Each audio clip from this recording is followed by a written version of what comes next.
کھانا کھاتے ہوئے ہمیں کون سی دعا پڑھنی چاہیے، نبی پاک صلی اللہ علیہ وسلم کون سی دعائیں پڑھتے تھے، اور کھانا کھانے سے پہلے اللہ کا نام لینا کیوں ضروری ہے۔ دیکھیے نبی پاک صلی اللہ علیہ وسلم نے ارشاد فرمایا کہ تم جب بھی کھانا کھانے لگو تو اللہ کا نام لے لیا کرو، کیونکہ اس سے کھانے میں برکت ہوتی ہے اور شیطان انسان کے ساتھ شامل نہیں ہوتا۔ یعنی مطلب یہ ہے کہ جس کھانے میں اللہ کا نام نہ لیا جائے اس کھانے میں شیطان شامل ہو جاتا ہے، اور جب اللہ کا نام لینے سے اس کھانے میں برکت قائم رہتی ہے، باقی رہتی ہے، شیطان وہاں شامل نہیں ہوتا، اور تھوڑا سا کھانا بہت سے لوگوں کے لیے کافی ہو جاتا ہے۔ دیکھیے کئی ہم میں سے لوگ ایسے ہیں کہ جو بہت سا بھی کھا لیتے ہیں لیکن پھر بھی ان کی طبیعت سیر نہیں ہوتی اور ان کا پیٹ بھرتا نہیں ہے اور بھوک کا خاتمہ نہیں ہوتا۔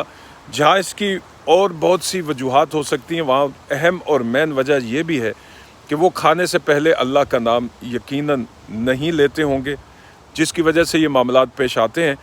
آپ اللہ کا نام لینا شروع کریں کھانے سے پہلے، اس دعا کو کبھی نہ بھولیں، انشاءاللہ آپ دیکھیں گے کہ آپ کو واضح فرق محسوس ہوگا۔ اب دعائیں اس میں بہت ساری ہیں، آپ صرف سمپلی بسم اللہ الرحمن الرحیم پڑھ کر بھی اپنا کھانا شروع کر سکتے ہیں، اور ایک مشہور دعا جو حدیث مبارکہ کے اندر ہے وہ بسم اللہ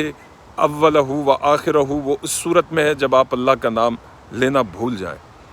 یہ دعا آپ ضرور پڑھیں، بسم اللہ وعلی برکت اللہ، اللہ کے نام کے ساتھ میں شروع کرتا ہوں، اللہ ہی کا نام جو ہے برکت والا ہے، اور اللہ اس کھانے کے اندر مجھے برکت دے۔ بسم اللہ اولہ و آخرہ، جب آپ کھانے سے پہلے اللہ کا نام لینا بھول جائیں تو تب آپ یہ پڑھیں گے، بسم اللہ اولہ و آخرہ۔ جزاکم اللہ خیرہ۔